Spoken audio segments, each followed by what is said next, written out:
चलिए आज इतिहास में हम देखते हैं मिल मजदूर आंदोलन। कल हमने क्या पढ़ा था? खेड़ा सत्याग्रह और कंडेल सत्याग्रह। आज हम देखेंगे मिल मजदूर आंदोलन। ठीक है। लगातार महंगाई बढ़ते जाने पर भी अहमदाबाद की जो सूती कपड़े की मिल थी उसमें मजदूरों का वेतन जो था उसमें वृद्धि नहीं की जा रही थी और बोनस भी नहीं दिया जा रहा था। गांधी जी ने मजदूरों के समर्थन में आंदोलन किया, अतः मालिकों को हार माननी पड़ी। है ना? समझ में आ रहा है ना? सूती कपड़ा मिल थी अहमदाबाद में, जहां पर लगातार महंगाई तो बढ़ रही थी, लेकिन वहां पर काम करने वाले मजदूरों की जो तनख्वाह थी वो नहीं बढ़ाई जा रही थी मालिकों द्वारा। और जो वर्ष में त्योहारों के बीच बीच में बोनस दिया जाता था वो भी नहीं दिया जा रहा था। तो गांधी जी ने क्या किया? मजदूरों के साथ मिलकर आंदोलन किया और मिल मालिकों को उनके सामने झुकना पड़ा, हार माननी पड़ी। ठीक है। उस समय मजदूरों में राष्ट्रीय जागृति आ चुकी थी।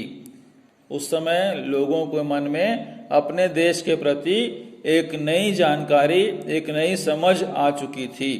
सन 1908 में बाल गंगाधर तिलक की गिरफ्तारी के विरोध में एक बहुत बड़े और अच्छे कार्यकर्ता थे, समाज सुधारक थे, देश के सेवक थे।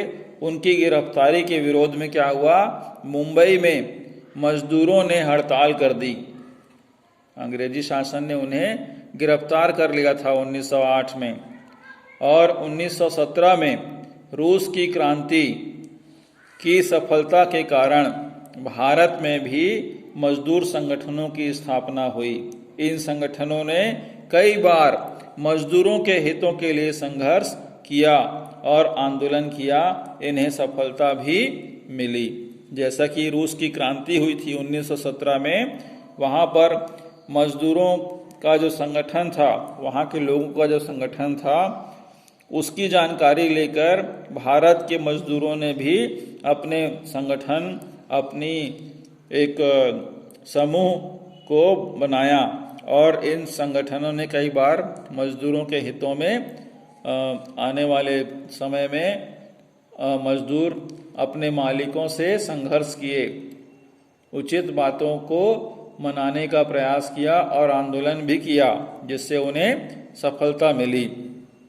छत्तीसगढ़ में सबसे बड़ी मिल बंगाल नागपुर कॉटन मिल थी।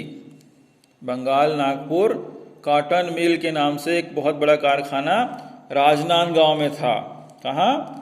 राजनांदगांव में। यहाँ के मजदूर में राष्ट्रीय आंदोलन का प्रभाव पड़ा। तो यहाँ के मजदूरों ने अन्य देशों में होने वाले आंदोलन के बारे में सुना और वे प्रभावित हुए। अपनी स्थिति को सुधारने के लिए मजदूरों ने हड़ताल कर दी। इस हड़ताल का नेतृत्व वहाँ के वकालत कर रहे, वकालत मतलब वकील की पढ़ाई कर रहे एक व्यक्ति थे, जिनका नाम था ठाकुर प्यारे लाल सिंह। ऊपर में चित्र में आपको दिख रहा होगा, ठाकुर प्यारे लाल सिंह नाम के एक व्यक्ति थे जो वकील का कार्य करते थे। वहाँ उन्होंने, इनके नेतृत्व में मजदूरों ने हड़ताल कर दी। इस समय तक संपूर्ण भारत में राष्ट्रीय आंदोलन का प्रभाव उत्साहित था। पूरे देश में अपने देश के प्रति आज़ादी के लिए, अंग्रेजों से लड़ने के लिए जो प्रभाव था उससे सभी लोग उत्साहित थे, मतलब जागरूक थे। देश में बढ़ते जा रहे राष्ट्रीय आंदोलन पर नियंत्रण रखने के लिए, राष्ट्रीय आंदोलन को आगे बढ़ने न देने के लिए अंग्रेज सरकार ने 1919 में रोलेट एक्ट नाम का नया कानून बनाया। एक नया कानून बनाया। इस कानून के अंतर्गत क्या किया अंग्रेज सरकार ने कि इससे सरकार को किसी भी भारतीय को बिना किसी आरोप सिद्ध हुए, मान लीजिए कोई भारतीय है जिसके ऊपर कोई आरोप सिद्ध नहीं हुआ है या न्यायालय में पेश किए बगैर, कोर्ट में उपस्थित किए बगैर कारागार में मतलब जेल में बंद करने का अधिकार था। इस रोलेक्ट एक्ट में यह कानून था कि किसी भी भारतीय को बिना किसी आरोप में, अगर उसके ऊपर किसी प्रकार का आरोप सिद्ध नहीं हुआ है और उसे कोर्ट में पेश किए बगैर ही उसे जेल में बंद करने का अधिकार था। किसको? रोलेक्ट एक्ट के माध्यम से अंग्रेजी सरकार को। इसे ही काला कानून के रूप में कुख्यात इस एक्ट के विरुद्ध संपूर्ण देश में विरोध की लहर फैल गई। इसे काला कानून मानते हुए भारतीयों ने क्या बहुत गलत कानून है कहकर मानकर इस एक्ट के विरुद्ध, इस कानून के विरुद्ध पूरे देश में विरोध की लहर फैल गई। मतलब पूरे देश से सभी लोग विरोध करने लगे कि इस प्रकार की जाति और जबरदस्ती स्वीकार नहीं की जाएगी। ठीक है, तो इस प्रकार से मिल मजदूर आंदोलन भी लगातार हुए, जिसमें मजदूरों की ताकत बढ़ी। मजदूरों का ठाकुर प्यारे लाल ने भी समर्थन किया और गांधी जी ने भी समर्थन किया और लोगों के बीच में राष्ट्रीय चेतना जगाई, राष्ट्र प्रेम के प्रति लोगों को जागरूक किया। ठीक है, अब आगे देखते हैं। यहाँ पर एक नीले कलर में आप देख रहे होंगे जलियांवाला बाग हत्याकांड। आपने पिछली कक्षा में भी पढ़ा होगा या सुना होगा, है ना। अब देखिए, जो रोलेक्ट एक्ट बना था 1919 में, उस रोलेक्ट एक्ट के विरुद्ध सत्याग्रह आंदोलन ने पंजाब में अधिक उग्र रूप धारण कर लिया। सरकार का दमन चक्र और तेज हुआ। मतलब सरकार ने इस आंदोलन को दबाने के लिए, रोकने के लिए बहुत ज़्यादा प्रयास करना शुरू कर दिया। राष्ट्रवादी नेता सत्यपाल और डॉक्टर सैफुद्दीन किचलू की गिरफ्तारी के विरोध में, क्योंकि रोलेक्ट एक्ट में क्या बता दिया गया था कि अगर कोई भारतीय पर आरोप सिद्ध नहीं हुआ है और उसे कोर्ट में पेश किए बगैर ही उसे जेल में डाल देने का कानून बना दिया गया था। उसी के तहत जो राष्ट्रवादी नेता थे सत्यपाल नाम के और डॉक्टर सैफुद्दीन किचलू की गिरफ्तारी के विरोध में सभी आंदोलनकारी ने क्या किया, अमृतसर के जलियांवाला बाग में एक विशाल सभा का आयोजन किया गया। जलियांवाला बाग का नाम है। ठीक है, यह बाग तीनों ओर से, तीनों तरफ से ऊंची दीवारों से घिरा हुआ था और एकमात्र छोटी गली थी बाग में आने जाने के लिए, बगीचे में आने जाने के लिए एक छोटा सा सकरा रास्ता था गली के जैसा। अब उस समय वहाँ क्या घटना घटी उसके बारे में देखेंगे। 13 अप्रैल 1919 की इस सभा में काफ़ी संख्या में लोग इकट्ठे हुए थे। इसमें युवक, वृद्ध, पुरुष, महिलाएं तथा बच्चे भी शामिल थे।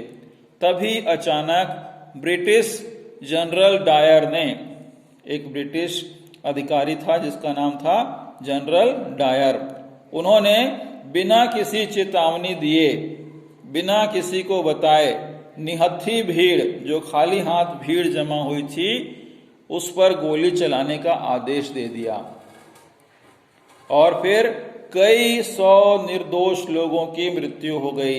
इस घटना में कई लोग मारे गए और हजारों लोग घायल हुए। पर बैसाखी का दिन था, वो एक बैसाखी के त्योहार का दिन था। ठीक है, आगे देखते हैं। जलियांवाला बाग की दीवारों पर गोली के निशान आज भी देखे जा सकते हैं। जलियांवाला बाग एक राष्ट्रीय स्मारक है, मतलब उसे एक यादगार के रूप में वहाँ की स्थितियों को अभी तक संभाल कर रखा गया है, ताकि लोग अंग्रेज सरकार द्वारा किए गए जुल्म, अत्याचार को याद रख सकें। इस प्रकार से भी भारतीयों पर अंग्रेज सरकार ने गोलियां चलाई थी। इस जघन्य हत्याकांड, जघन्य मतलब होता है जबरदस्ती किया गया कांड, हत्याकांड के कारण संपूर्ण भारत में आक्रोश मतलब गुस्सा और विरोध प्रकट करने के लिए हर जगह पर विभिन्न प्रकार की सभाएं हुई, छोटी छोटी बैठकें हुई, जिसमें अंग्रेज सरकार के खिलाफ निंदा की गई कि इस प्रकार का कार्य अच्छा नहीं हुआ। बिलासपुर और रायपुर में भी उस समय सभाएं हुई